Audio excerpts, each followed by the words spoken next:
I never imagined my mother's funeral would be the place where silence finally shattered, or where bone fractured under wood, or where grief and violence intertwined so tightly that I could no longer tell which one hurt more. Grief, I once believed, came gently. It was supposed to be soft like trembling hands and whispered prayers. But that morning, as I stood beside her casket in the funeral home surrounded by white lilies and glimmering candles, grief felt like a cold fist inside my ribs. The soft hum of the organ sounded like a heartbeat struggling to survive. People whispered behind me, offering condolences that came wrapped in polite sadness and polite distance. None of them knew the truth. None of them ever did. My hand rested on the polished mahogany fingertips, trembling as they traced the grain. I kept my breathing steady. My mother always told me that dignity was its own form of armor. I tried to wear it for her even as my knees wanted to buckle beneath the weight of finality. "Just breathe, Mara." I could almost hear her voice, fragile and warm, drifting through memory like light through stained glass. But warmth did not reach me. Not today. Not with him in the room. Richard stood a few feet away in his black suit, the picture of a grieving husband. His eyes were carefully watered, his expression perfectly molded into sorrow. He had been rehearsing for this moment for years, no doubt. He held a handkerchief as if tears had soaked into it, but it remained pristine. Mason stood near him, hands in his pockets, jaw tight, eyes filled with something dark and restless. He did not wear grief. He wore irritation, like the funeral was an inconvenience rather than a loss. I leaned closer to the casket, whispered so only wood and memory could hear. "You deserved better than this. Than them." I felt a tear slip down my cheek. I wiped it instantly. I never gave Richard the satisfaction of seeing my pain. He thrived on it. He fed on weakness like a parasite. From the corner of my eye, I saw him step closer. The air shifted, chilled before he even spoke. His voice came low, controlled, dipped in venom. "You know you always brought her stress." I kept my eyes on the casket. Calm, steady. My silence was not surrender. It was strategy. It was survival. Slowly I turned my head. "You do not get to talk about her like that. Not here." His jaw twitched. That mask of mourning slipped. If anyone else looked closely, they might have seen the truth. But no one did. They never looked past his calm, his charm. His power lived in performance. "You think you have any right to speak," he muttered. "You abandoned her. We were the ones here." The lie hit like ice water down my spine. I had not abandoned my mother. I had been forced out, forced quiet, forced invisible. "You do not get to rewrite history," I whispered. And then a shadow crossed his face. A deep-rooted rage so sudden it barely gave the air time to react.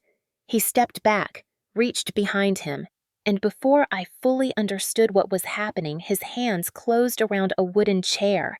Someone gasped, one soft sound swallowed by disbelief. Then wood lifted, arced, sliced the air. The world slowed. My heartbeat thundered inside my ears. I saw the metal screws glint under funeral lights. I saw the fine dust of sawed wood along its legs. I saw his fingers gripping tight like violence was muscle memory. Then, impact. The chair slammed into my face with a sound that cracked through the room like breaking bone and splintered faith.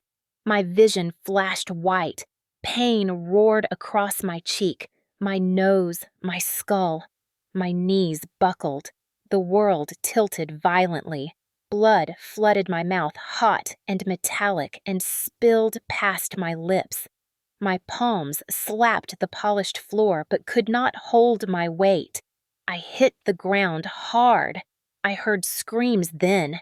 Panic, someone rushing, feet scraping, voices rising in horror, but it all sounded distant, as though I were sinking underwater and the world was muffled above me. Blood dripped across my cheek and pooled beneath me, warm against the cold funeral tiles. I stared at the base of my mother's casket. So close. Too close. The lilies smelled sharp now, like wilted sweetness turning into something rotten. I tried to breathe, The attempt sent fire through my ribs. Someone knelt beside me, voice trembling, trying to lift me. Everything blurred. I blinked, but vision smeared into light and shadow. My ears rang. My teeth felt loose in my mouth. Yet even in that chaos, I felt Richard standing over me, still composed, expression frozen in disgust rather than horror. "Do not make a scene," he hissed under his breath. "Do not embarrass us. Us." That word pierced deeper than pain. My blood smeared across the floor like spilled ink against the white lilies and mourning carpets. I bled beside my mother's coffin, and Richard did not even blink. I felt consciousness slipping. The room dimmed. Colors washed into gray. Voices turned into distant echoes. Then paramedics burst through the doors. The pressure of hands lifted my head. I heard someone yell to get oxygen. A voice above me said, "We are losing her." And then darkness rolled in like a curtain falling. When I woke again, the world was bright and sterile. The ceiling light buzzed faintly. The smell of disinfectant hung thick in the air. My head throbbed as though cracked open. My nose was bandaged, my lips swollen. A soft beeping marked my pulse. I blinked slowly, eyes adjusting. A nurse stood beside my bed, middle-aged, steady eyes, calm presence like stone that had weathered storms. Her badge read green. "You are in the emergency room," she said quietly. "Can you hear me?" "Mara?" I tried to nod. Pain shot through my skull like electricity. She softened her tone as though afraid sound alone could break me again. "You were injured. You took a very hard hit. You are safe now." Safe! A word I had not felt in years. My voice cracked like brittle wood when I finally spoke. "Who called you? Who helped?" She hesitated. "The funeral director. Some guests. It was chaos." Then she lowered her voice. "Someone said it was an accident." Accident. The word echoed like poison in my skull. She studied my face with the knowing eyes of someone who had seen truth hide behind silence many times. Her voice dropped gentle and firm.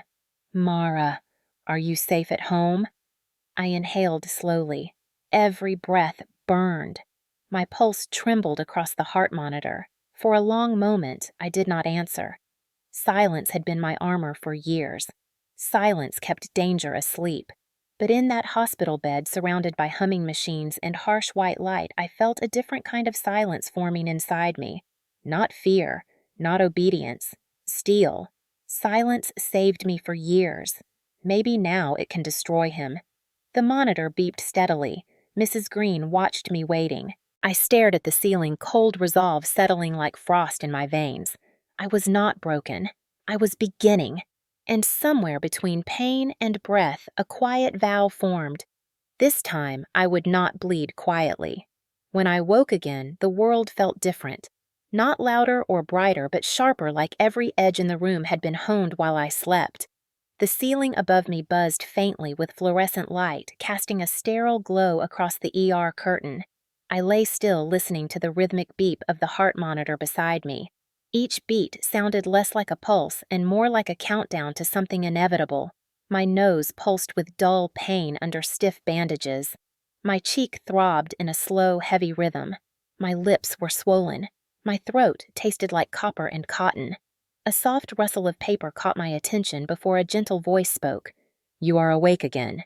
Mrs. Green, the nurse, returned to my side. She held a clipboard, her eyes filled with a calm that felt earned, not practiced. "Trauma nurses develop a kind of quiet strength, the kind that tells you they have seen suffering and learned how to stand through it."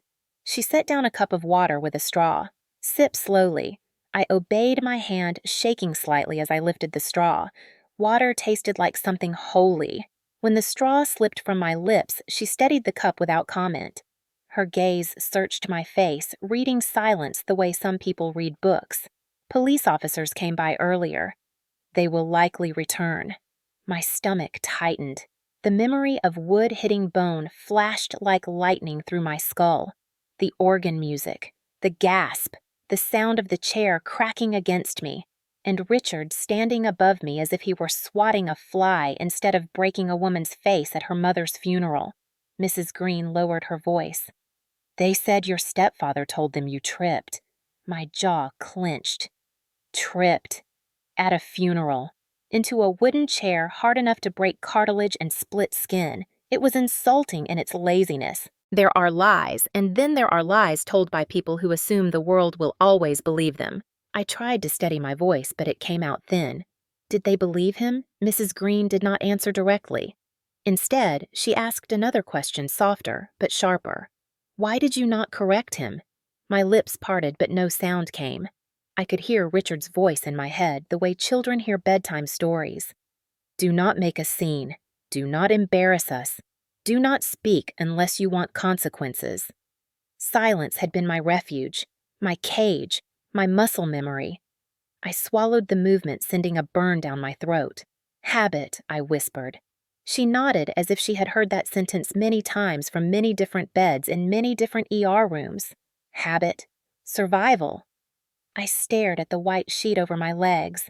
My hands lay still on top of it, palms up like I had surrendered. But surrender was not what I felt.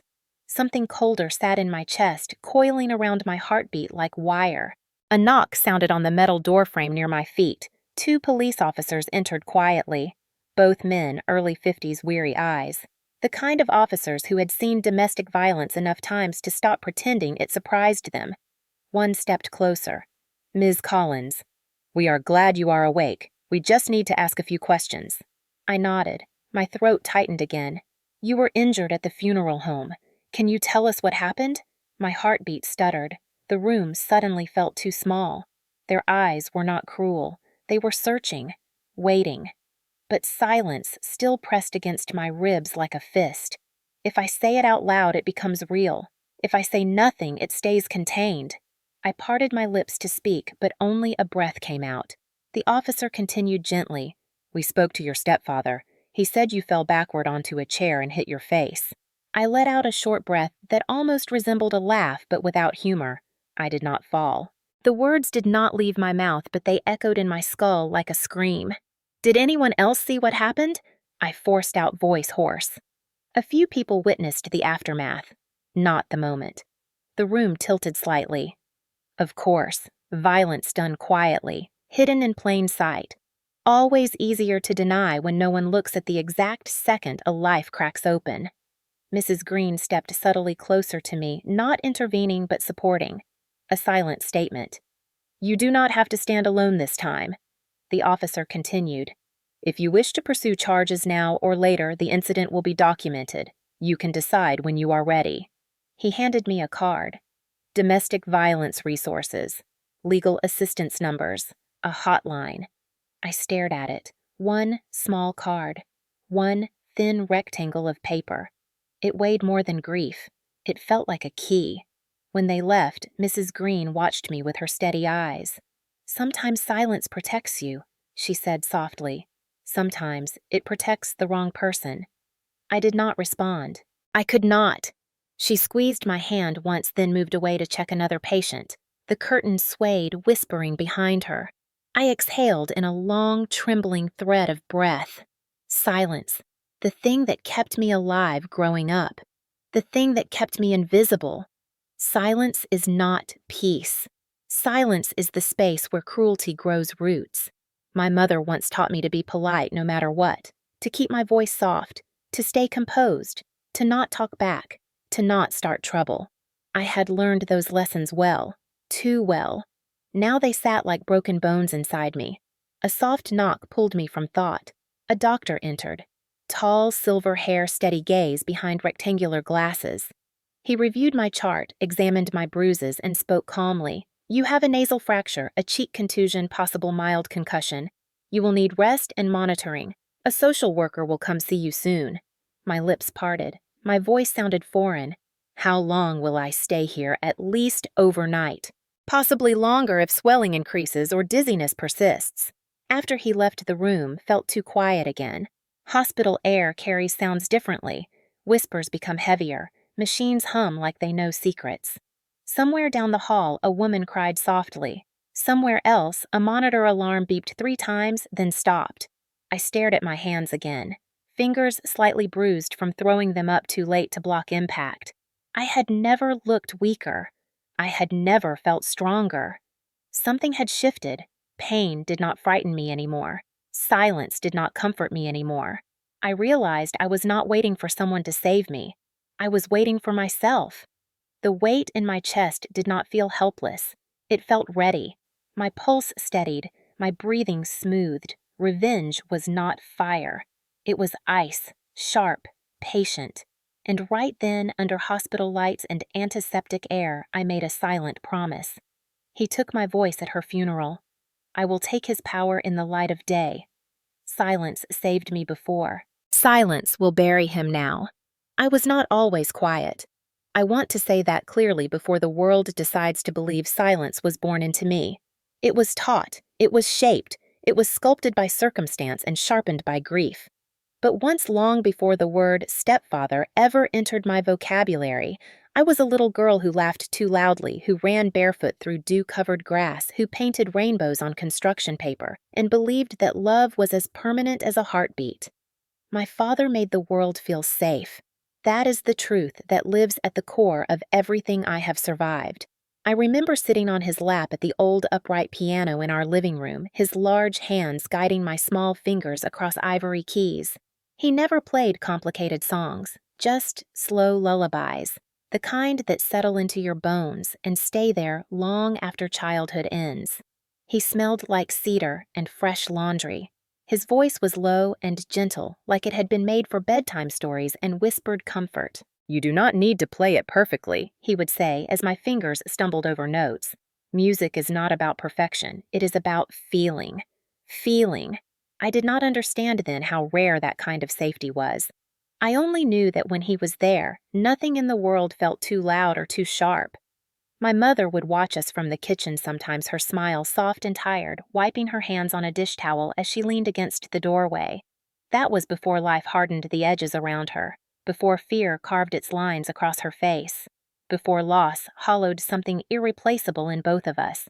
I remember the mornings he would pour cereal for us, humming as he moved around the kitchen, his hair always slightly messy, his sleeves rolled up, sunlight slanting across the counter and dust floating in the air like glitter. That was home. That was peace. I remember running into his arms when he came back from work, the sound of his boots on the hallway tile, the way he lifted me as if gravity did not apply to moments like that. The world was simple. The world was whole. I did not know it was temporary. Children never do. The night everything cracked was quiet. Too quiet.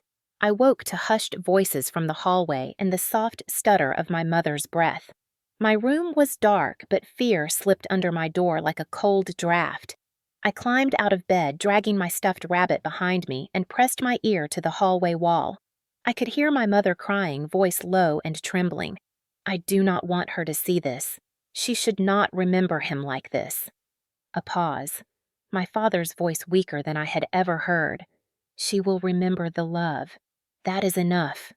The next morning, I woke up in my mother's arms, her eyes swollen, her hair tangled, her voice so soft it barely existed. "Daddy is gone, sweetheart. Gone." But gone does not make sense when you are 9. Gone is what you say when someone leaves for work or runs to the store for milk. Gone is temporary. Gone comes back. I waited by the front window for hours that day. I watched every car pass, convinced one would stop and my father would step out tired from heaven and ready to come home. He did not. Grief is not loud at first. It is slow, a dripping faucet inside your chest.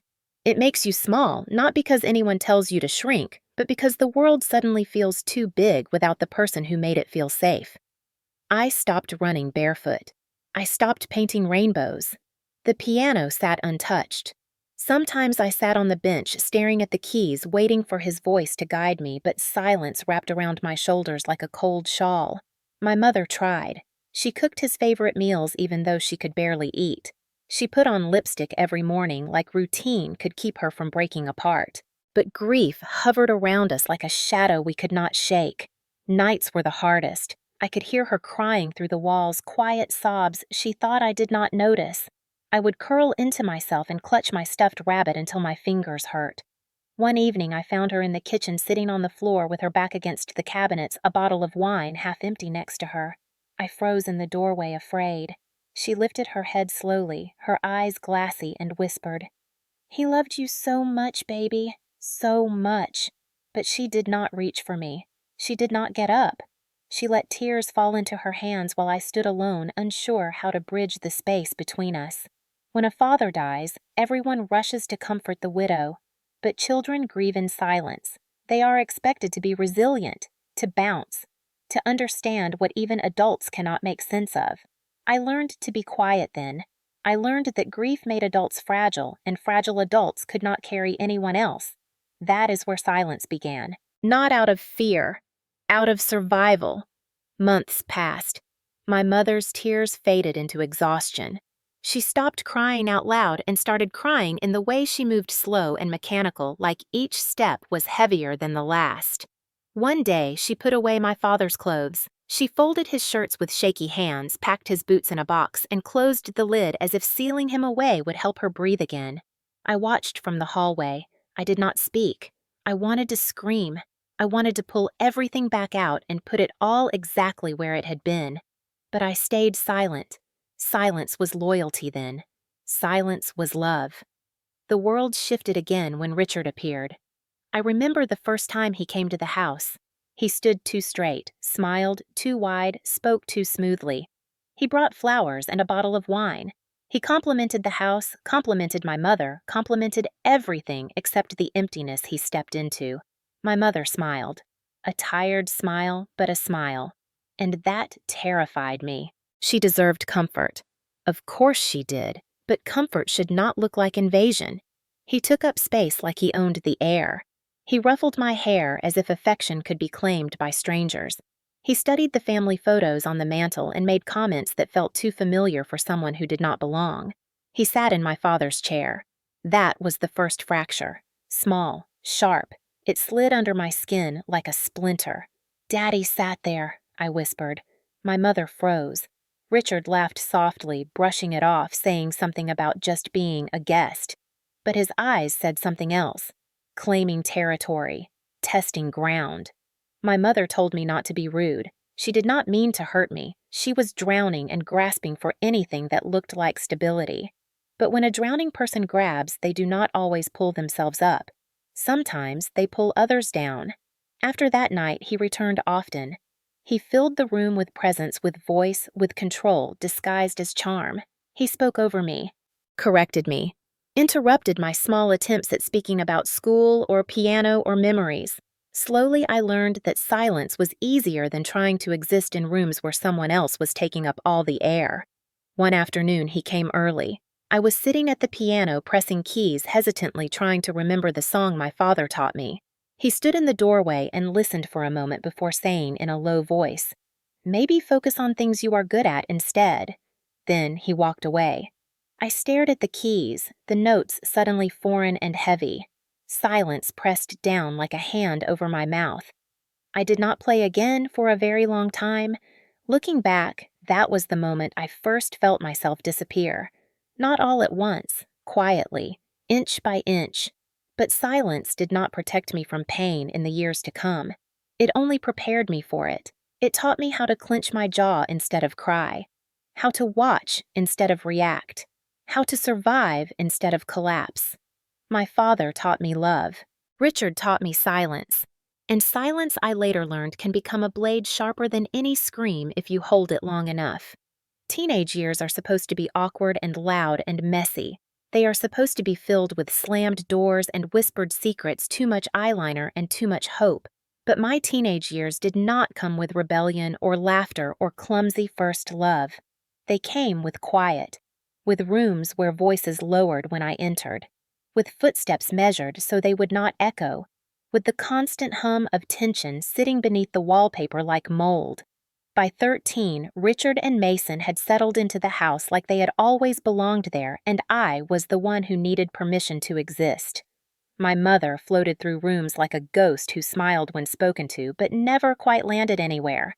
I sometimes wondered if she even noticed how her life had been reduced to 2 men taking up all the oxygen around her. Mason was already taller than me, already discovering that cruelty could be currency if the right adult endorsed it. He called me names lightly at first.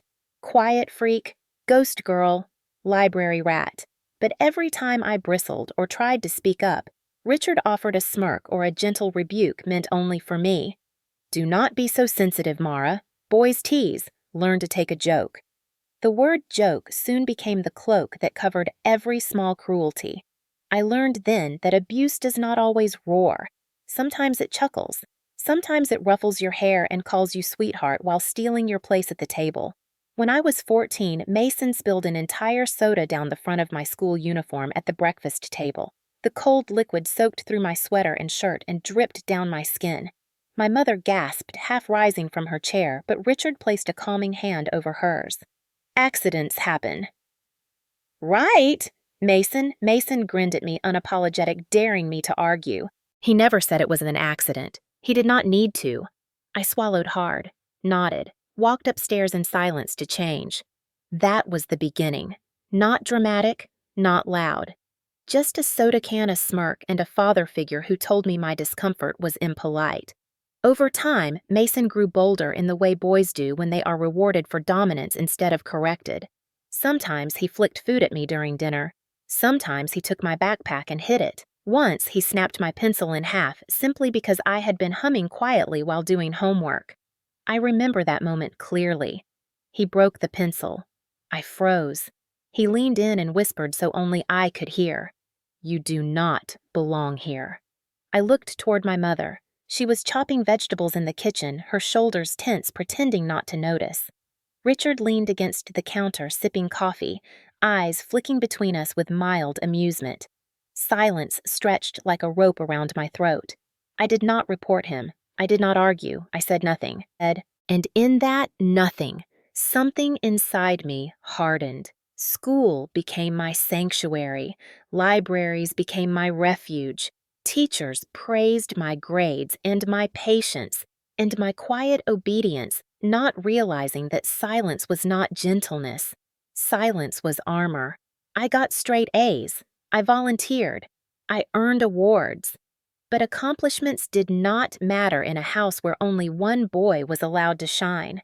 The night of my high school awards ceremony is carved into me like a scar.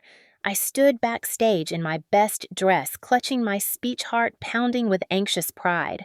I kept checking the auditorium doors, expecting to see my mother slip inside. She had promised she would come. Richard said he would try to make it. Mason did not pretend. He laughed that morning and said, "Why would anyone celebrate you for reading books?" She had looked at me, then eyes tired, voice soft. "I will be there, honey. I promise." So I believed her. Teenagers cling to hope even when it cuts them. When my name was called and I stepped onto the stage, applause filled the room. Flashing cameras, proud parents, cheers. I scanned the crowd with desperate eyes, searching, hoping, begging silently. But there was no familiar face, no gentle smile, no mother, no family, just empty seats where my world should have been. I accepted my award, shook hands, and smiled for photographs that looked triumphant to everyone except me. When the lights dimmed and the stage cleared, I walked outside into the cool night air. I hugged my certificate to my chest. I watched classmates fall into the arms of parents clutching flowers and balloons. I listened to laughter echo across the parking lot. Someone asked me where my family was. I mumbled something about scheduling conflicts. I did not cry. I simply felt something inside me fold away like a map closing. I walked home alone. My shoes clicked against pavement. The moon followed me quiet and cold. When I opened the door, my mother sat on the couch with Richard, a glass of wine in her hand. They were watching television. Mason was playing video games. No one looked up. No one asked how it went. No one remembered. I stood there for a long moment, my award folder heavy in my shaking hands. My mother finally noticed me. Oh, that was tonight. She lifted her wine glass halfway as if to toast me, then set it back down. We can celebrate tomorrow. My voice did not break. It did not even tremble. It simply vanished. I walked to my room, closed the door, and promised myself something silent and fierce. I will earn a life so far from this house that they will never again be able to touch me. Quiet does strange things to a person. It stretches time. It turns rooms into chambers where every breath feels like trespassing. It teaches you to study faces for danger cues, to walk carefully, to fold yourself into corners. But it also sharpens you. It makes you see truth in ways loud people never do. I saw the way my mother shrank under Richard's expectations, how she apologized for things that were not hers to carry, how she smiled more around him but never laughed, how she started moving through the house like a guest instead of a woman who once owned her own happiness. I watched her mirrors disappear from the walls. I noticed her makeup drawer gather dust. I saw how she deferred to him in every conversation, every decision, every breath. I learned what control looks like when disguised as protection. Mason, meanwhile, mastered cruelty with the casual ease of someone who believes consequences do not exist. He insulted my clothes, my hair, my hobbies. If I responded even gently, he twisted it. If I ignored him, he escalated. Once, when I was 16, he bumped my shoulder hard in the hallway, sending my books crashing to the floor. I bent down to pick them up. He leaned in and whispered, "You will always be second here." I wanted to scream then.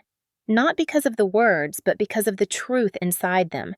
I was second in my own home.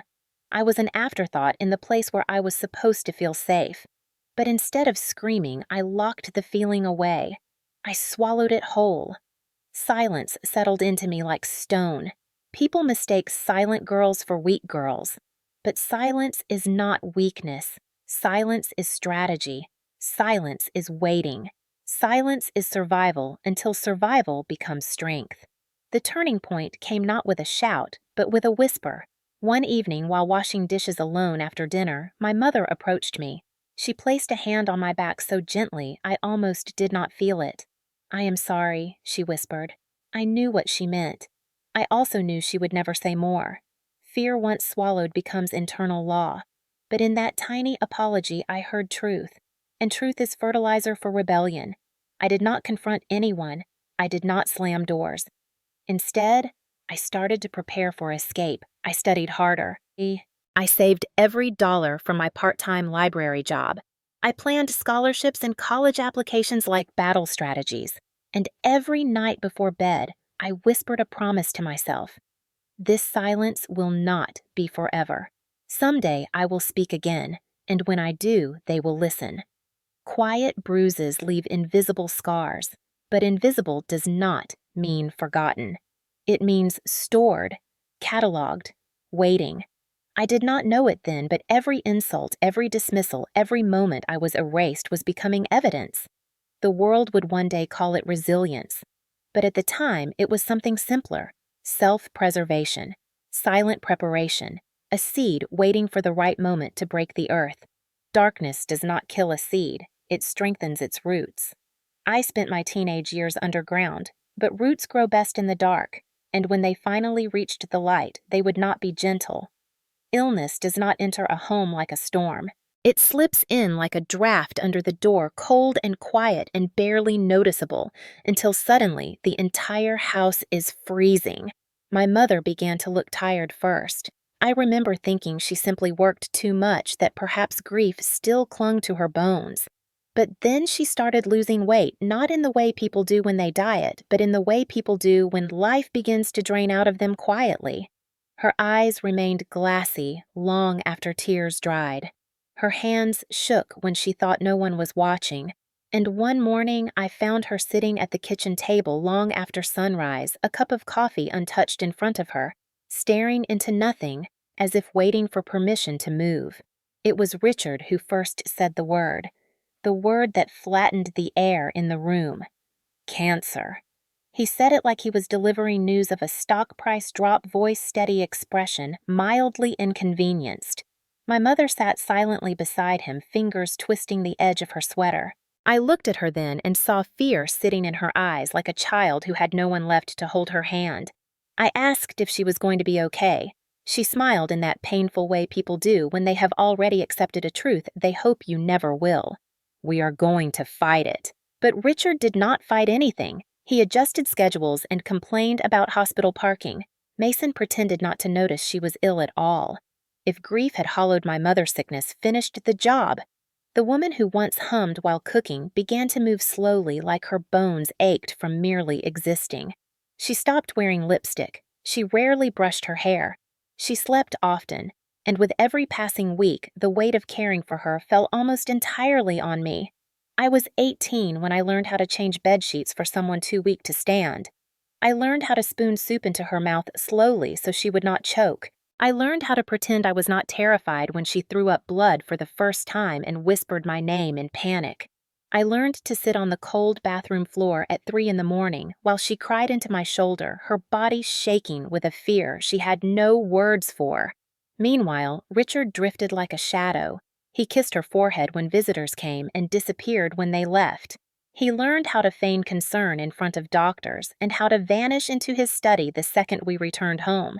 I remember overhearing him on the phone once complaining to someone about how exhausting it was dealing with a sick woman. He sighed as though he were the victim. Mason rolled his eyes at the smell of medicine in the house and made comments about hospitals being depressing. That was the year I realized some men do not become cruel. They simply remove their masks when the audience leaves. My mother clung to hope as long as she could. She saved pamphlets, circled treatment options, prayed in whispers late at night when she thought I was asleep. She held my hand sometimes and told me how proud she was. Those moments were soft and painful and beautiful. But illness strips dignity. It erodes confidence and leaves bare the truth people try to outrun. And one evening, as I sat beside her bed reading aloud from her favorite book, her voice broke through my reading. "Mara."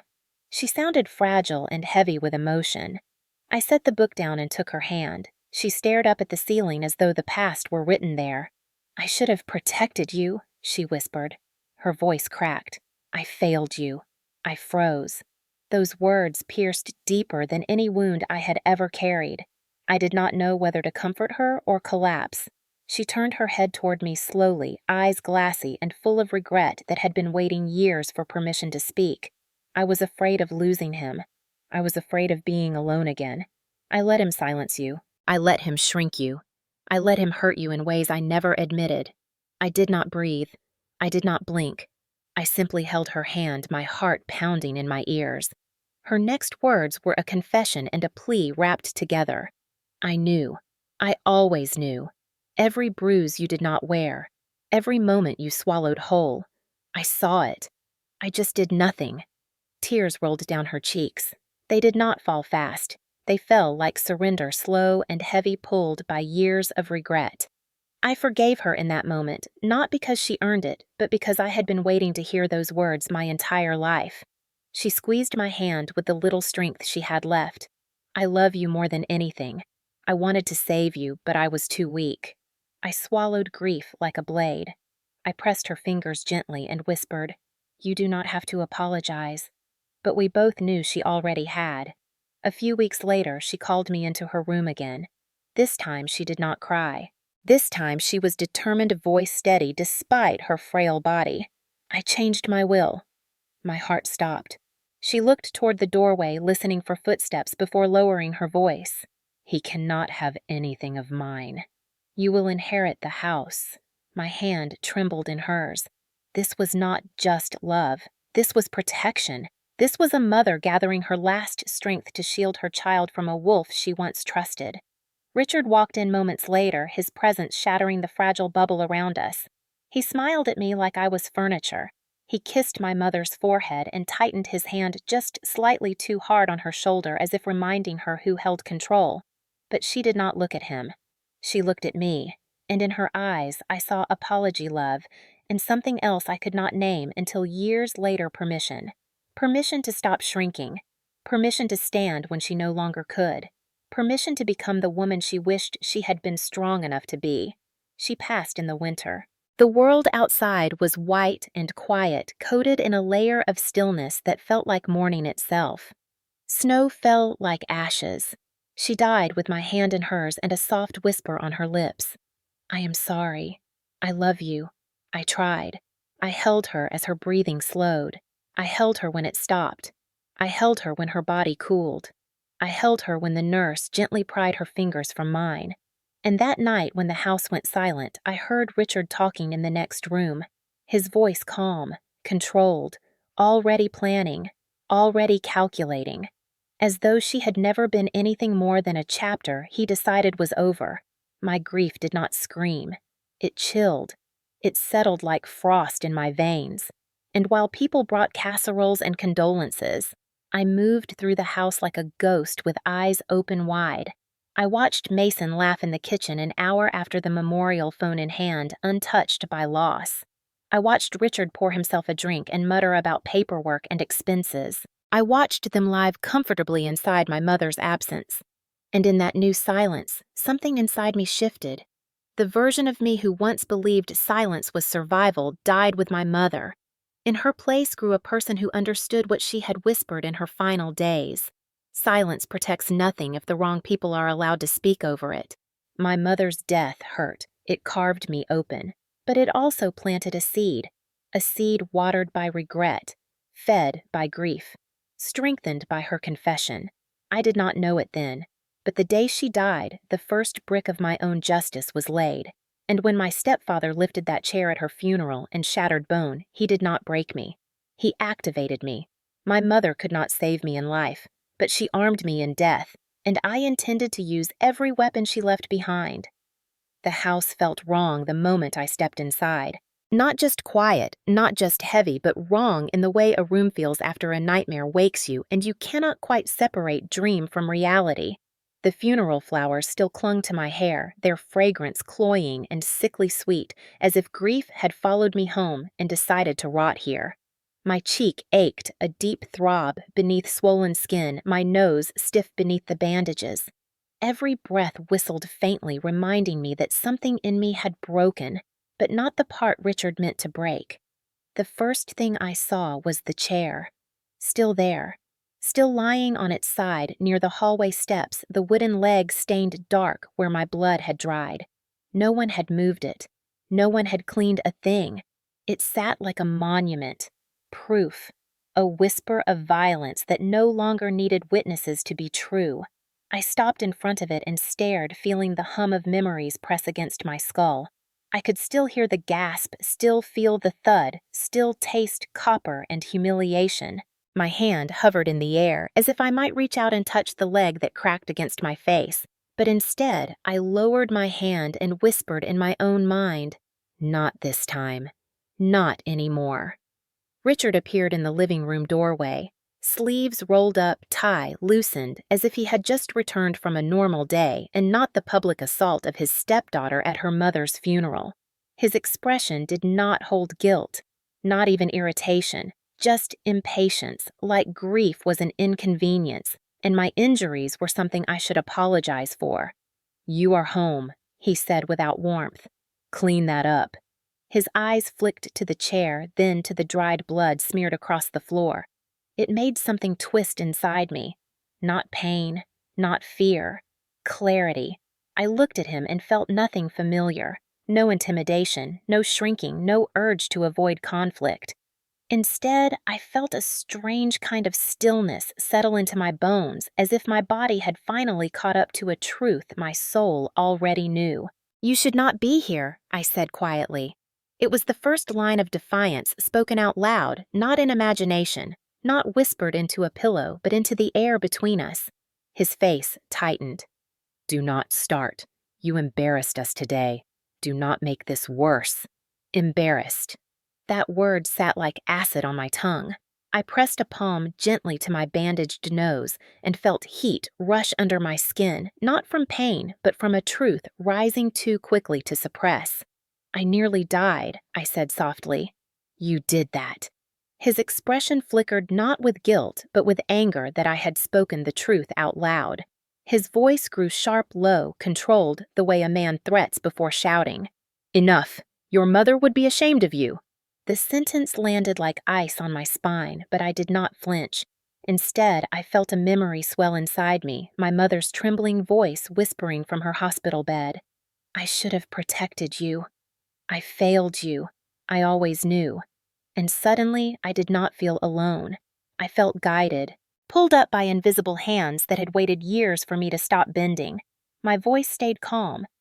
Maybe she would be ashamed, but not of me. He stepped closer, shoulders squared, the air tightening around him. I knew that posture. I had lived inside its threat for years. Mason sat on the couch behind him, gaming headset around his neck, half watching, half smirking.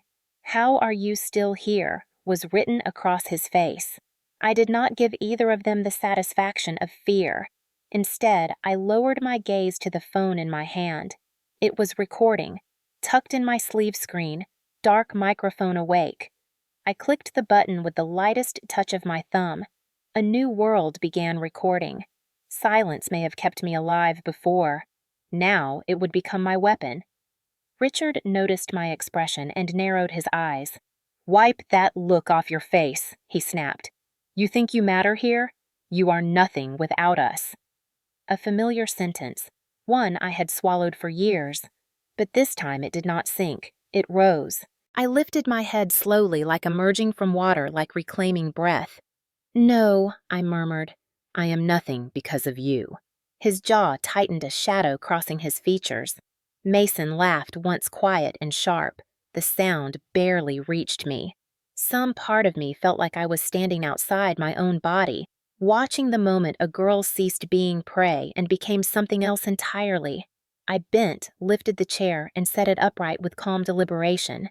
My blood still clung to its leg. That stain did not horrify me. It empowered me. It was evidence. It was a beginning. I walked past Richard without looking at him. His hand twitched as if he almost grabbed my arm, but thought better. Control looks different when someone refuses to bow to it. In the kitchen, I opened the cabinet where my mother used to keep tea, and for the first time in months, I reached not with hesitation, but with intention. The kettle hissed softly as I filled it. Water ran clear and cold, ordinary yet symbolic. Ordinary actions after trauma feel like rebellion. I heard him follow footsteps slow and heavy. His voice came colder, quieter, aimed to cut without volume. "Do not test me, Mara." I turned and stepped slightly into his space, just enough to reclaim air. "I will never test you," I said. "I am done surviving you." His expression shifted, confusion mixing with anger. Mason paused his game, sensing something new, something dangerous. Richard leaned in just slightly. Voice dipped to a warning whisper. "You think anyone will believe you?" I watched him not with fear, but with study, with calculation, with a knowledge he did not yet understand I had. The phone beneath my sleeve kept recording.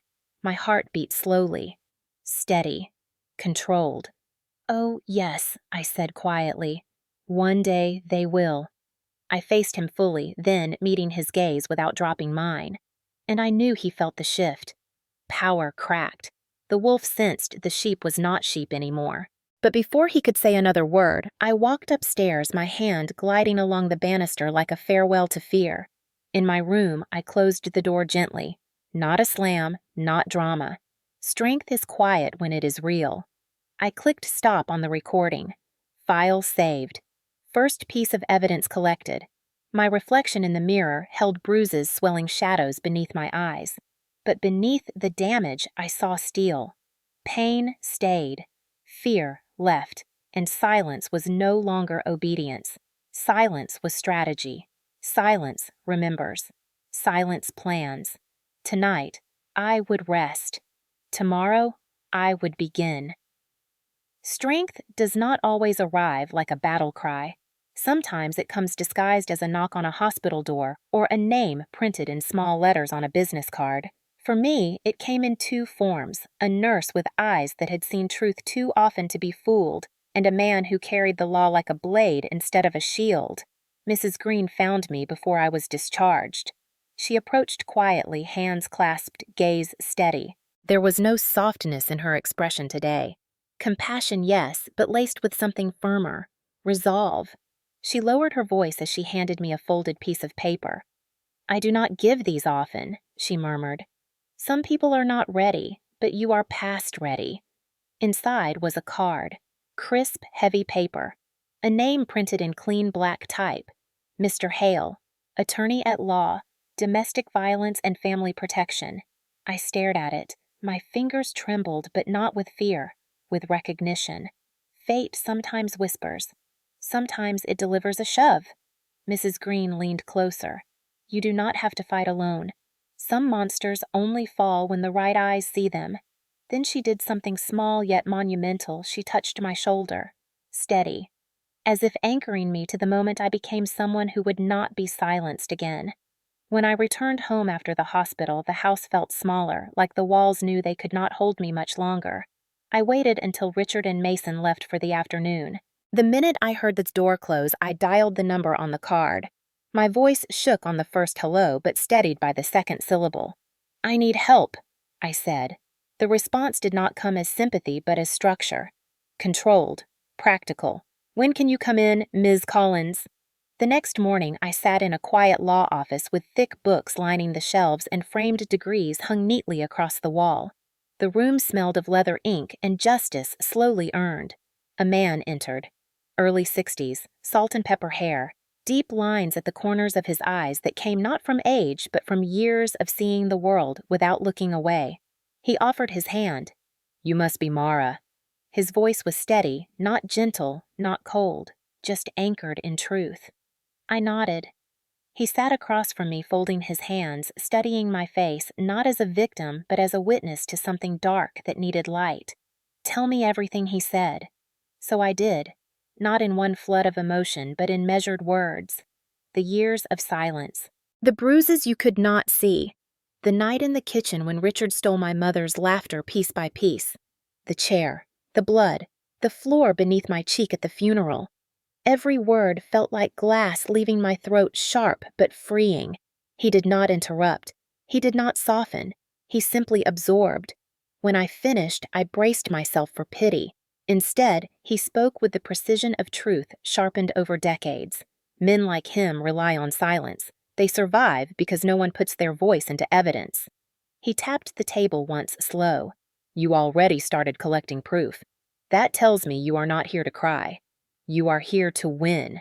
Something inside me steadied. "Yes," I whispered. "I am." He leaned back, eyes narrowing slightly. "Good. Crying is for bathrooms and late nights. Winning is for daylight." I breathed in slowly. My ribs ached, but my spine straightened. He outlined the plan not as a suggestion, but as a blueprint. Controlled contact. Document everything. Automatic backup apps. Private storage vault. Every conversation recorded. No confrontation until the foundation was airtight. "Revenge is loud," he said. "Justice is quiet and permanent."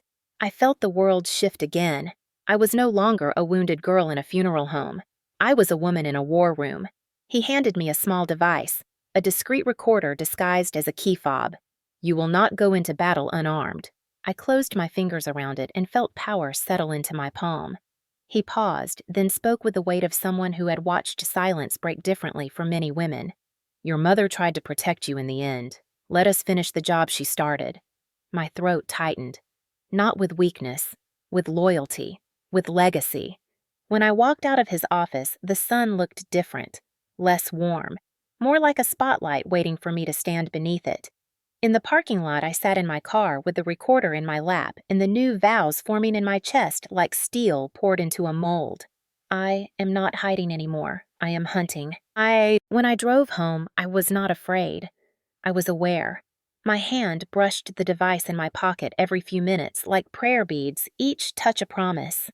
At the front door, I paused, feeling memory stir. The day I once entered this house with hope. The many days I entered it with dread. But this time, I entered with intent. The lock clicked. Silence greeted me. Not oppressive silence. Strategic silence. I walked into the living room, past the spot where the chair once lay, past the stairs, where tears once soaked into banisters, past the rooms where I had been erased. My footsteps echoed lightly on the hardwood floor. For the first time, they did not sound like trespassing. They sounded like claim. Something subtle and powerful had shifted in the air of that house, though the furniture remained still and the walls looked unchanged. A quiet power, a new presence.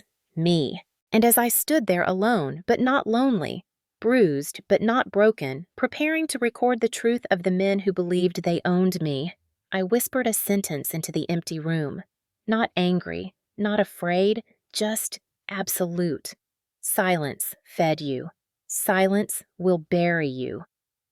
Most people picture evidence as dramatic, as if justice arrives in courtrooms with slamming binders and raised voices. But real evidence begins quietly. It begins in kitchens where insults hide behind coffee cups, in hallways where footsteps carry meaning, in small moments where the truth slips out because abusers forget that the person they control is watching with eyes wide open. My hunt began not with rage, but with routine. A soft morning, a kettle boiling, bread toasting. Richard walked into the kitchen in slippers, yawning, scratching his neck, acting as if he were a normal man living a normal life. He poured himself coffee and leaned on the counter, scrolling his phone. I stood at the sink washing a mug. To anyone else, we looked like a father and daughter easing through grief. But inside the pocket of my sweater, a small recorder blinked on. I positioned myself carefully, casual, quiet, but deliberate, as if I had no purpose. Predators relax when they believe their prey is docile. He exhaled dramatically. Embarrassed us in public. Disgraceful. My hand stilled on the mug. He did not look up. That funeral director looked at me like I was trash. You know that is your fault. His voice stayed calm and smooth. That made it worse. Violence delivered softly can cut deeper than screaming. I let a beat pass. What happened was not an accident. The mug in my hand slipped slightly under running water. He scoffed, annoyed. You tripped. That is what happened. People fall when they do not watch where they are going. My neck tightened. I did not trip. I said nothing else. Silence is bait. He continued talking, voice steady, controlled, arrogant. If you tell anyone otherwise, you will regret it. You think you can survive without me? You cannot. No one would believe you. His words spilled into the recorder, every syllable a future nail in his coffin. When Mason came downstairs half an hour later, stretching and rubbing sleep from his eyes, he glanced at me with that familiar smirk. Nice bruise. Guess gravity hates you as much as we do. I did not react. He looked to Richard, seeking approval the way sons do when cruelty has been taught to them as currency. Richard chuckled low. She is dramatic. Always has been. Silence. Let men convict themselves.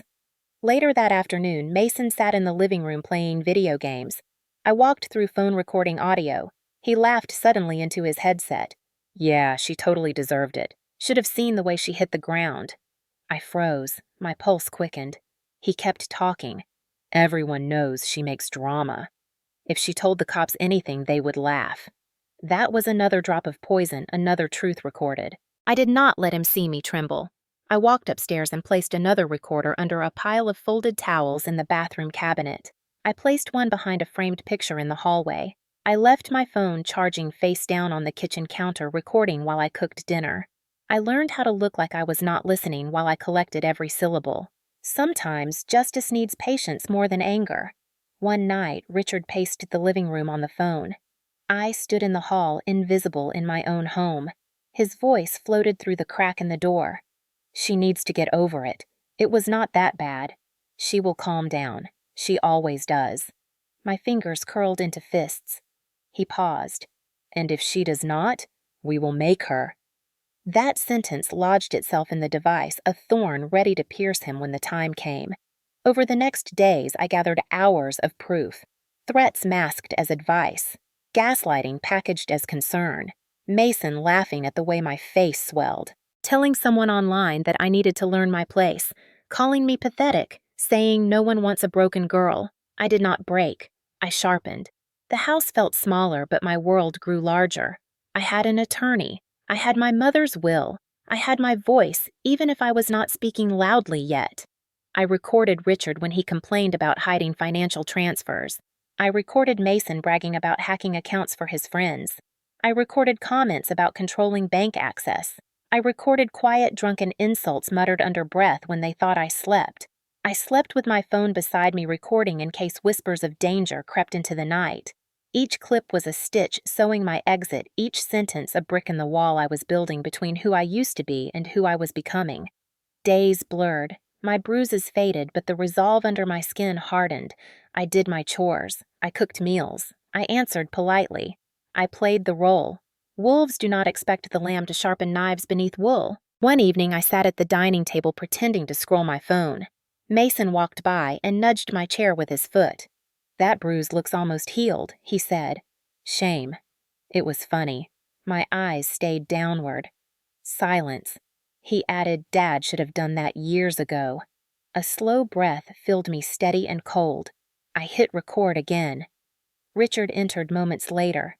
Tension shifted. I forced my voice to tremble slightly, just enough to keep their illusion alive. "I want things to be peaceful." Richard smirked. "They will be as long as you behave." That sentence, dripping with ownership, slid neatly into evidence. Later that night, I called Mr. Hale from my car. The street was quiet crickets humming in the dark streetlights, washing pale halos across the pavement. I sat with the recorder in my lap and whispered into the phone, "I have what we need." His reply came slow, approving. "Good. Do not confront him yet. We let him believe he still controls the narrative." I suddenly felt older. Not in years, but in truth. "This is war," he said, "and you are learning to fight." When I hung up, I leaned back and stared through my windshield at the house that had caged me for years. It no longer felt like a prison. It felt like a crime scene waiting for the lights to come on. I returned inside, walking quietly, feeling the weight of power shifting beneath my feet like tectonic plates waking. In the hallway mirror, I caught my reflection. A face no longer pleading, eyes no longer hoping for kindness. A woman made from silence and survival and steel. I whispered to her reflection, not a declaration, not arrogance, just truth. My father taught me silence to survive. My mother gave me truth to rise. You gave me violence. I will give you consequences.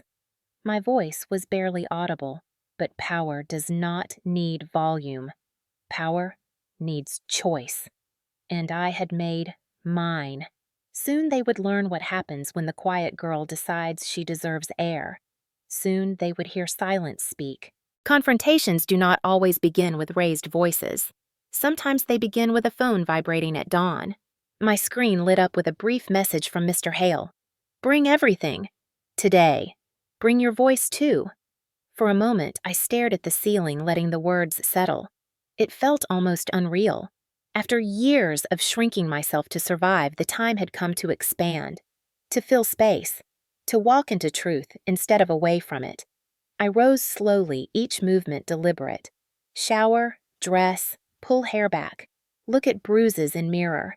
Touch them lightly, not in self-pity, but in acknowledgement. They were no longer marks of defeat. They were marks of proof. When I walked downstairs, Richard sat at the kitchen table with his newspaper. Mason scrolled his phone nearby. Routine. Normalcy. But normal was gone. I looked at them, memorizing the moment before their world cracked. Richard barely glanced up. "Where are you going?" His voice was casual, like everything was still his to command. I slipped my jacket on. "Out," I said. He frowned at my tone. "Watch that attitude. You live here because I allow it." I paused. The cold thrill of knowing something he did not know settled in my bloodstream. "No," I said quietly. "I live here because she protected me from you even after she died." He blinked, confusion flickering. Then anger. What is that supposed to mean? I did not answer. Silence is power when used with precision. I left the house without looking back. The morning air carried the last chill of winter sharp enough to cut. The walk to the attorney's office felt like walking out of a shadow into light that burned. When I arrived, the building seemed larger than before. Or maybe I was. Inside, Mr. Hale greeted me without small talk. His eyes scanned my face as if measuring readiness. "Do you have everything?" I placed the bag on his desk. Phone, recorder, digital backups, copies, notes. His eyebrow lifted almost imperceptibly. "Good. You came armed."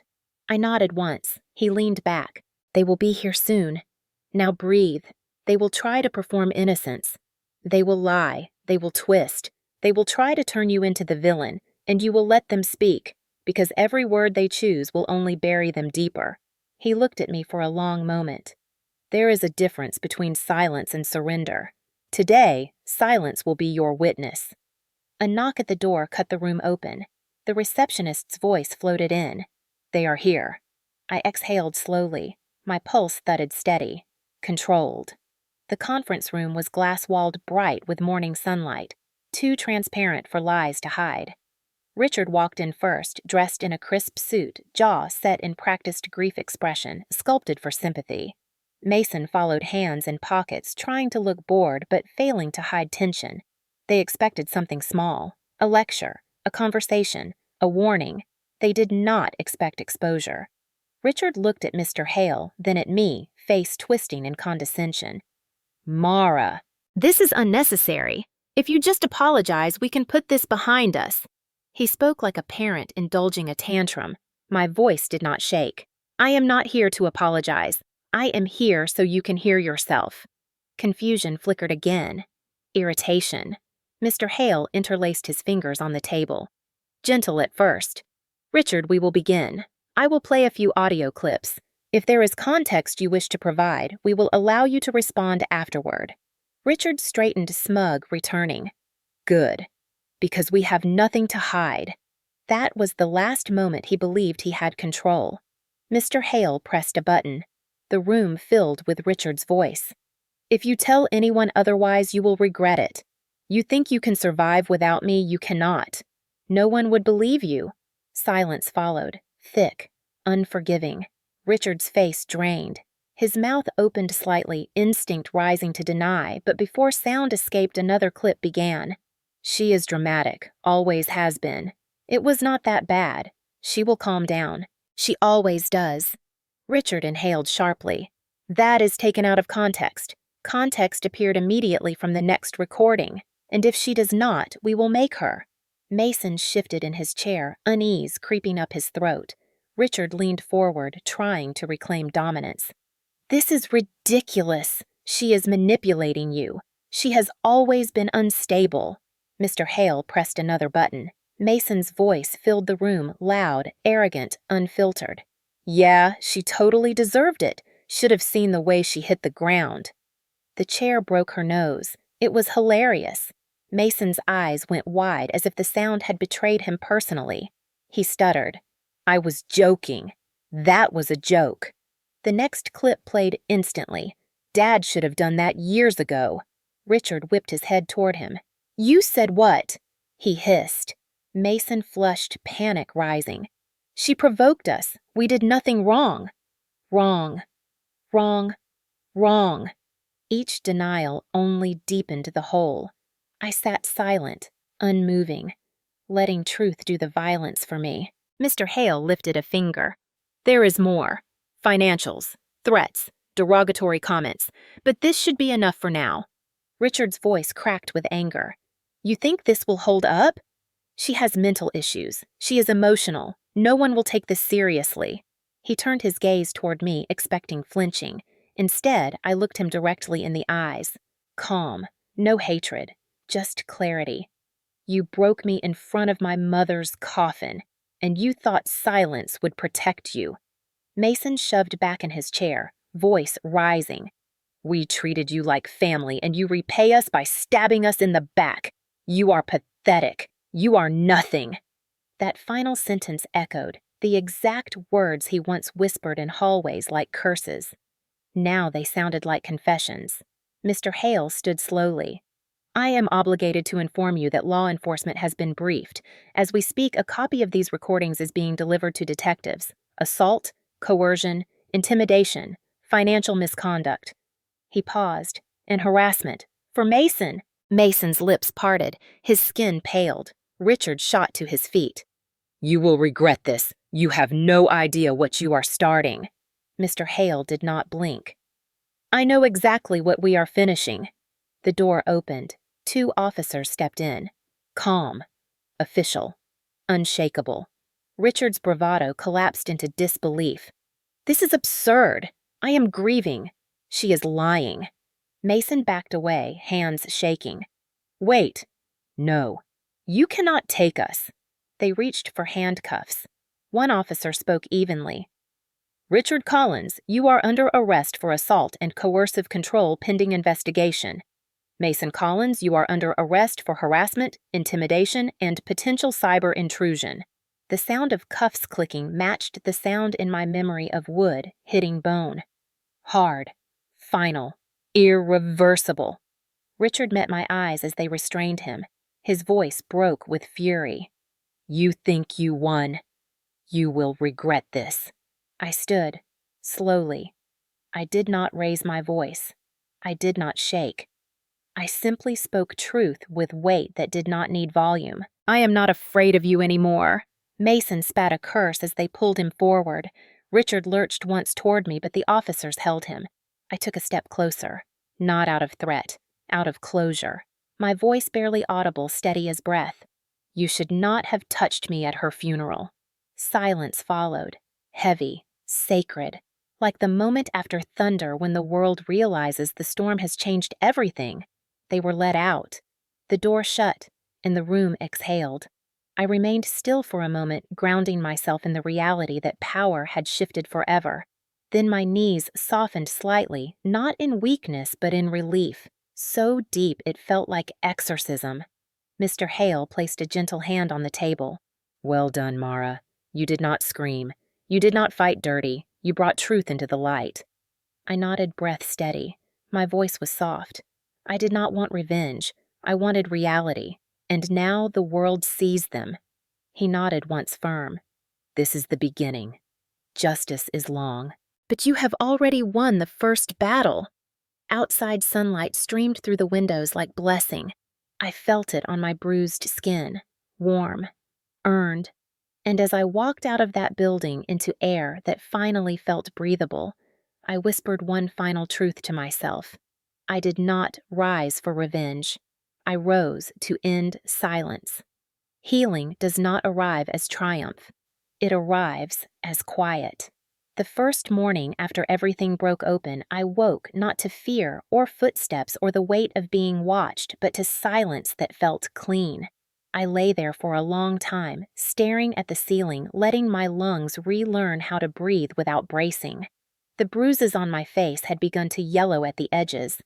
Tender reminders, proof of what I had endured and what I had walked away from. I packed slowly.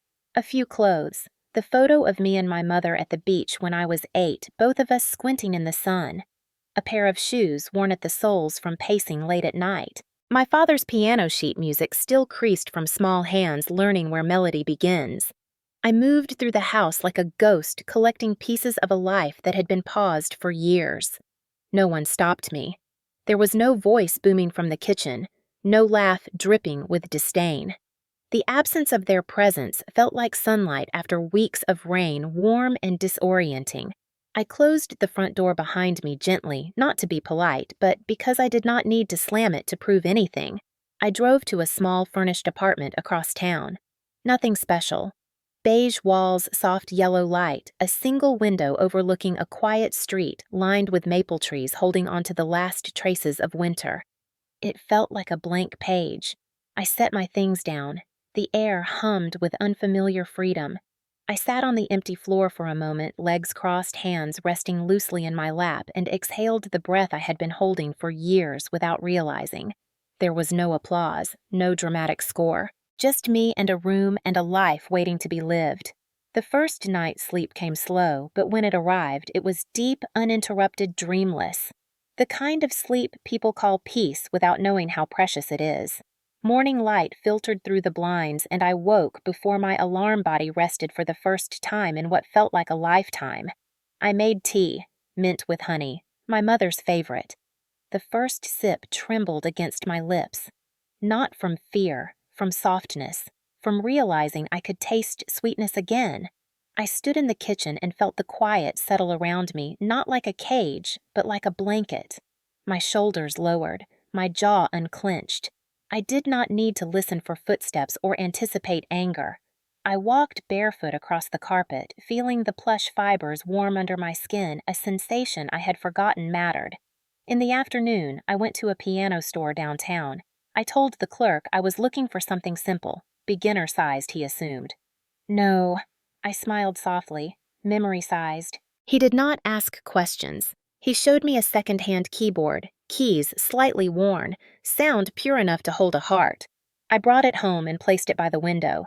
When I pressed the first key, the note floated into the room like a breath waking after being held too long. My fingers trembled over the keys. My father's song had faded in my mind, but pieces returned like birds finding their way home. I played slowly, imperfectly, but I played. And when a wrong note slipped, I did not flinch. Music is not perfection, it is feeling. Outside, the trees shifted in the breeze. Inside, I let myself feel the small ache of remembering that once long ago, love felt simple. I walked to the small community gym in the evenings. No one yelled there. No one watched me like prey or opponent. I lifted light weights. I stretched. I felt my muscles wake under my skin, remembering strength not built from fear, but from use. I cooked meals in silence, not rushing, tasting every bite. I burned my first attempt at roasted vegetables and laughed softly instead of shrinking in shame. I opened windows. I let fresh air in without worrying what words or hands might slip through behind it. I bought one plant, a small jade plant with shiny leaves. I placed it on the windowsill. It leaned toward the sun like it knew where life was. Some nights I lit a single candle and sat by the window with tea watching people walk dogs or hold hands or jog down the sidewalk. Life continued, and now I was part of it again. Not surviving. Living. One afternoon, I unpacked the last item. My mother's scarf. Soft fabric, faded floral pattern. I pressed it to my face and breathed in the faint memory of her perfume, a mix of lavender and warmth. It did not break me. It wrapped me gently in the reminder that she had loved me even when she could not protect me. I placed it over the back of a chair like a quiet shrine to the woman who gave me life twice, once when I was born, and once when she whispered truth into my hands as cancer stole her breath. Healing did not erase pain. It layered over it with new routines, new breaths, new dignity. Some mornings I woke with a tightness in my chest and had to remind myself aloud, "You are safe." Some nights I pressed my palm over the faint ache in my cheekbone and whispered, "This face survived." I did not hate the past. I did not romanticize it. I honored it as the soil that grew me into someone who knows the sound of her own strength. One evening, as sunset painted orange stripes across my wall, I sat on the floor legs tucked under me and whispered into the quiet air, "Thank you, Mom. I am getting there." Healing did not ask me to roar. It asked me to rest. It asked me to water small pieces of hope until they grew roots. It asked me to exist without apology. It asked me to remember that survival is not the end of the story. It is the beginning. Pain stayed, but fear left, and in its place came something soft and sturdy. Peace. A whisper at first, then a hum, then a steady pulse that did not ask permission to exist. I did not rise to prove anything to the world. I rose to return to myself. And that is the quietest and loudest victory I have ever known. Strength does not always roar. Sometimes it stands quietly in a hospital hallway, holding a cup of coffee and remembering what it felt like to tremble. A month after moving into my apartment, my days began finding shape again. I returned to the hospital, not as a daughter navigating grief, not as a woman fleeing violence, but as Mara, someone who had walked through fire and come out holding her own heartbeat gently for the first time in years. The sliding doors hissed open on my first day back, and I paused on the threshold, letting the antiseptic air wrap around me. The smell once sharpened my fear. Now it grounded me. I walked through the corridors with steady steps. Nurses nodded. A few whispered welcome back. No one asked questions. In medicine, you learn to read the quiet in someone's eyes. They had seen mine. They did not pry. I took over my old station, logged into charts, checked schedules. My fingertips hovered over the keyboard for a moment, and I smiled to myself. My hands had once shaken. Now they were still. During lunch break, I found myself in the staff lounge where an older volunteer group gathered for orientation. A gentle murmur filled the room. Someone laughed softly over a story about grandchildren. I filled my cup with tea and sat near the window. A woman in her late 60s approached hesitantly, clutching a folder to her chest. Her hair was silver and pulled back neatly. Her eyes held exhaustion I recognized. She cleared her throat. "Are you Mara Collins?" I nodded. She let out a shaky breath as if relief had just learned where to land. "My friend heard you spoke at Safe Homes Now a few weeks ago." She said her voice trembled, but she forced it steady. I have a daughter who thinks silence will save her, but I do not know how to help her. I set my cup down. There were no rehearsed answers for this kind of pain. Sit, I said softly. She sat, hands twisting nervously. She told me about her daughter, about bruises hidden under sweaters, about apologizing for things she never broke, about a husband who charmed neighbors and terrorized at home. I listened, not as a rescuer, not as someone who had all the answers, but as someone who understood the ache of wanting a door that never opens. When she finished, her voice cracked. "What did you do?" she whispered. I thought for a moment. I stopped trying to make them love me, and I started building proof instead. She closed her eyes, letting the words settle like stones in her palms. I did not rush her. Sometimes the most powerful thing you can give someone is space to breathe. Before she left, she touched my arm lightly. Thank you for not looking away. I nodded. No one deserves invisible pain. Later during my shift, I saw a man in his 70s pacing outside a patient room. His wife was inside recovering from surgery. His jaw was tight, eyes glossy, not from anger, but fear. "You can go in," I said gently. He shook his head. "She hates when I hover. Says it makes her feel weak." He laughed sadly. "We fought yesterday." I rolled my eyes at her. "I feel like a fool." I stood beside him, looking through the small window. She lay asleep, fragile, peaceful. "She does not need you to be perfect," I said. "She just needs you here." His shoulders lowered a fraction, like someone releasing a lifetime of pride, just enough to be human. "Thank you," he murmured before walking inside. It was such a simple moment, barely noticeable in the rhythm of hospital life, yet something in it echoed in me. Strength was not always leaving or fighting. Sometimes it was staying with gentleness. A week later, I joined a support group at the community center, again this time not to speak, but to sit and offer quiet witnessing. A woman in her 50s shared how her grown son belittled her, took her money, told her she owed him for raising him. Her voice was barely more than a whisper. "I don't want to lose him," she said. I stared at my hands folded in my lap. "Losing someone who hurts you is not losing," I said softly. "It is choosing yourself." Her eyes lifted to meet mine, and something in her face shifted. Recognition. Permission. Not rescue, but a spark. That afternoon, as I walked home, winter sunlight hit the pavement in soft gold streaks. My boots crunched faint remnants of ice. The world felt gentler, not because cruelty disappeared, but because I carried proof that even the smallest courage could ripple. In my apartment, I brewed peppermint tea, opened the window slightly to let cold air brush my face. I sat at the piano and pressed a key. The sound was soft, pure, a quiet reminder that life does not return all at once. It returns in small notes, in slow breaths, in moments you choose to stand when once you stayed silent. Healing had become more than my own.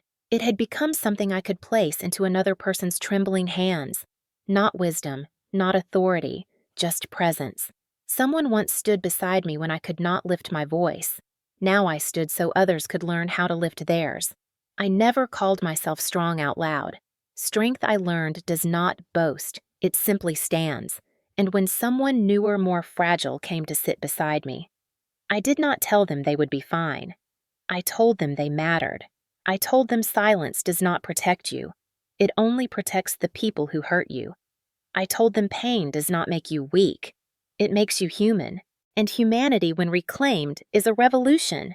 Some nights I still woke with echoes of old voices. But now, instead of curling inward, I sat up, placed my feet on the floor, and whispered into the darkness, "I am here. And I am not afraid of my own life anymore." In the end, it turned out strength was not a battle cry. It was a steady heartbeat, a soft voice saying, "I will not disappear. Not again. Not ever." Winter did not leave quickly that year. It lingered in the air like a breath held too long. Cool and quiet, as if the world itself was waiting to see what I would do next.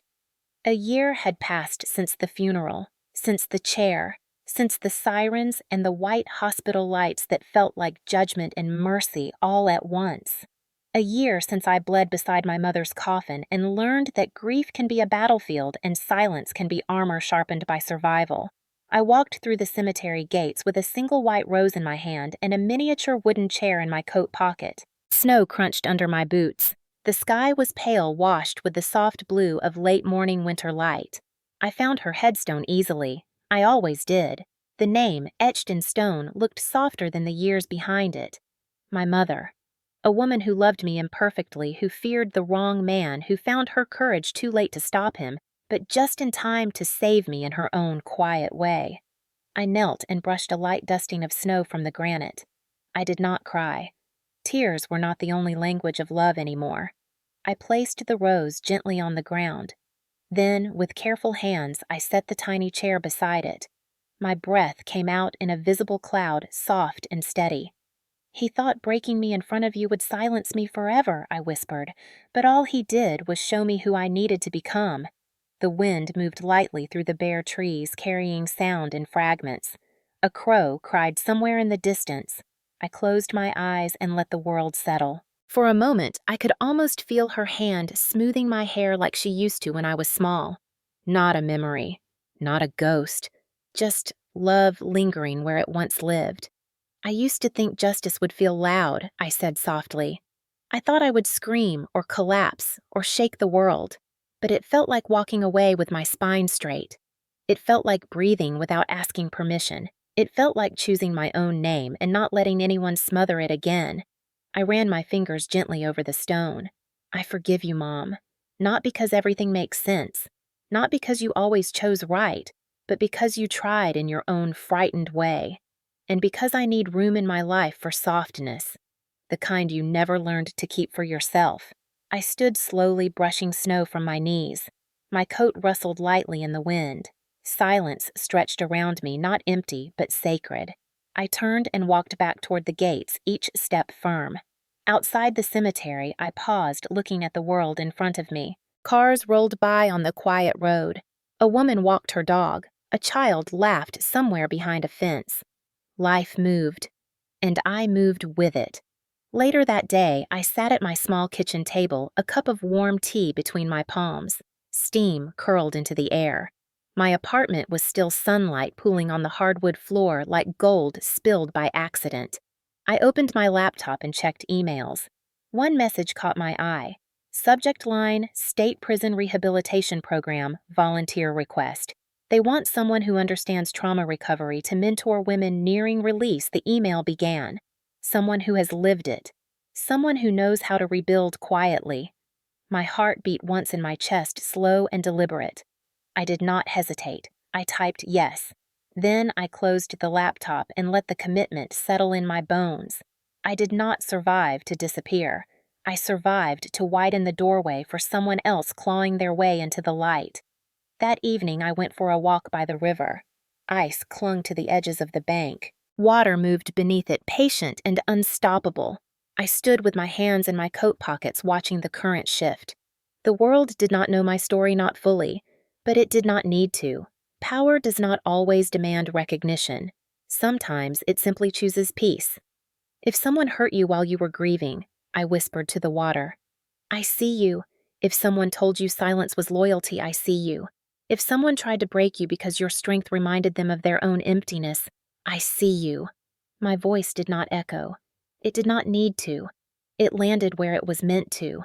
I turned and walked home slowly, letting the city lights blink awake one by one like stars falling in reverse. Healing was not a destination I had reached. It was a road I had claimed. Each step forward was mine. When I reached my apartment, I paused at the door and looked at my reflection in the small window pane. My face carried faint marks of a war no one saw. My eyes held steady quiet. And for the first time in my life, I saw myself not as a survivor fighting to breathe, but as a woman who built her own breath, her own home, her own name. I opened the door. Warmth greeted me. A piano waited by the window. A plant reached toward the light. I hung up my coat, eased my shoes off, and stepped into the quiet like it belonged to me. Because it did. The world once tried to shrink me to silence. I learned instead to let silence grow into strength. "It ends now," I whispered once more. And then, with the soft certainty of a woman who reclaimed her life, I added, "It begins now, too." If you have ever felt invisible in your own home, if someone you trusted twisted grief into control, if silence was the only shield you had against cruelty, I want you to know something essential. You are not alone. The quiet moments, the whispered insults, the times you held back tears because no one would intervene, they matter. Every hurt, every tiny humiliation, every glance that cut deeper than words has shaped you not to break you, but to teach you how strong you already are. I am Mara. I bled at my mother's funeral. I stood in a hospital bed surrounded by the hum of machines and realized that silence, the very thing that had kept me small for years, could now become my weapon and my shield. And so can yours. You survived moments when love should have protected you and it did not. That survival is not nothing. It is a foundation. You may not yet see it, but every small act of endurance has been forging armor around your heart, slowly, quietly, steadily. I invite you now, as you read these words, to acknowledge that strength inside yourself. Even if it is trembling, even if it is hesitant, even if the world has tried to convince you that your pain is unworthy of attention, it is worthy. Your story matters. Your voice matters. You do not need permission to exist fully to claim space to breathe without fear. And if you are ready, you can choose to let that voice speak even in the smallest ways. Perhaps it is in sharing your story with someone you trust. Perhaps it is in writing it down. Perhaps it is in simply admitting to yourself that what happened to you was real, and it hurt, and it is allowed to hurt. The world may not have given you witnesses when you needed them, but there are ways to create them now. You can reach out to support networks, to friends, to professionals who will see you without judgment, without minimizing, without telling you that silence is the same as loyalty. And when you do remember that strength is not always loud, it does not always strike back in anger.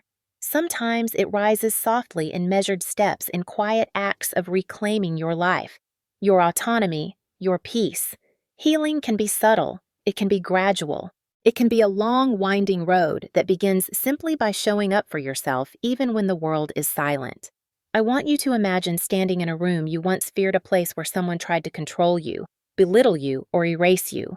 Picture walking through that space knowing that you have prepared yourself not by fighting every battle outwardly, but by gathering your own inner strength, by arming yourself with evidence, with knowledge, with clarity of purpose, and by honoring the truth of what you endured.